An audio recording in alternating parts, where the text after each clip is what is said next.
Behold the sea, vast, endless, full of terrifying seaweed that wraps around your ankles when you go for a swim and you think you're being attacked by eels. And above it, the night sky, billions of tiny holes poked into the ceiling of the universe by a very sharp pencil. Hello everyone, welcome back to Coastline Kids Online. I'm Michael. And I'm world-famous explorer David Rattenborough. Once tried to count all the stars, got to 14 before I lost track. I was distracted by the moon. Do you know it's made of cheese? Cheese. Hey. Snap out of it, David. We're talking about stars, not cheese. Yes. I know a lot about stars, actually. I love them. Little twinkly lights in the night sky. But don't be fooled. These tiny dots are enormous balls of fire, burning hotter than your oven on Christmas Day. And there are millions of them. More than 14, by the way, David. Scientists think that there are more stars in the universe than grains of sand on all the beaches of all the Earth. Incredible. That's a lot of sand. I once tried to count the grains of sand on Bournemouth Beach. Got to 14 before I lost track. Got distracted by the yellow colour of the sand. Did you know cheese is yellow too? Cheese. Oh no, we've lost him again. David, I've got a challenge for you. I'll give you some tinfoil, and I'd like you to make your very own star. Easy. On your marks, get set, go. I'll just tell you one more star fact as I make it.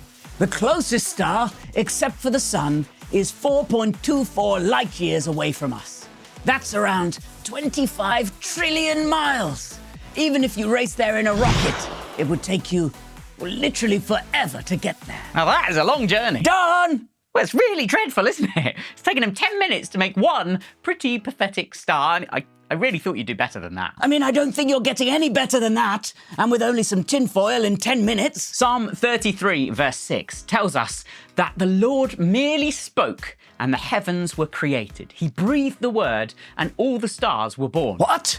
All the stars? And he didn't use tinfoil or glue them up there with Pritt stick? Pretty impressive, right? Just spoke them into existence. Now that's some serious power.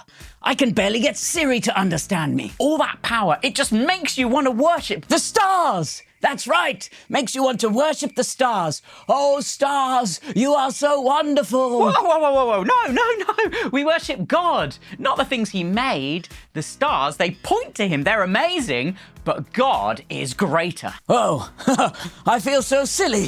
What a thing to get wrong. Well, you're not the only one, unfortunately. Dating all back throughout history, people have worshipped the sun, the moon, even cats. I don't know why you'd want to worship a predator. Horrible things, cats. So we don't do that now, but we can still fall into the trap of worshipping things instead of God. Popstars, games consoles, money, even jobs. These things can take our hearts away from Jesus if we're not careful. Ah, yes. Humans. Fascinating creatures. They spend hours staring at glowing rectangles called screens, screaming at digital pixels they call video games. They worship pop stars with fancy haircuts, footballers who kick balls of air, and even themselves with endless selfies. Truly, they are a species that will worship just about anything. Coastline Kids, what have you given your heart to? We know the answer that we want. We want it to be God, but is it the truth? I've definitely spent far too long on YouTube or trying to become an actor or radio presenter in the past. Sometimes I've spent all my energy thinking about those things rather than worshipping Jesus. I once tried to worship a block of cheese, but it went mouldy after 2 weeks. Not very powerful as gods go. Yeah, none of the things that we worship instead of God will actually fulfill us. They can't last forever. And as it says rather confusingly in the psalm, don't count on your warhorse to give you victory. For all its strength, it cannot save you. In other words, don't worship a horse, or anything else for that matter. Worship God. Exactly. Verse 20 says, we put our hope in the Lord. He is our help and shield. So when I look at the sea, I shouldn't say, wow, sea, you're amazing. Right. You should say, wow, God, you made this sea and you're amazing. Got it. Worship the maker, not the maid. Exactly. That's who we worship, the God who created the world. Let the godly sing for joy to the Lord. The same God who made galaxies and stars cares about us, even though you might just be one small rat or child in an otherwise massive world. That's humility, knowing God is great and we're not. Worship helps us remember our place. We're created and God is the creator. If we think too highly of ourselves, it's like getting a birthday present and hugging the wrapping paper instead of saying thank you to the person who gave you the present. Now that would be weird. So, don't worship cheese, phones, pop stars, or pine cones. Worship God. Got it. Coastline kids, let's take a moment to worship God now. Maybe with a song or raising your hands or just saying thank you quietly in your heart.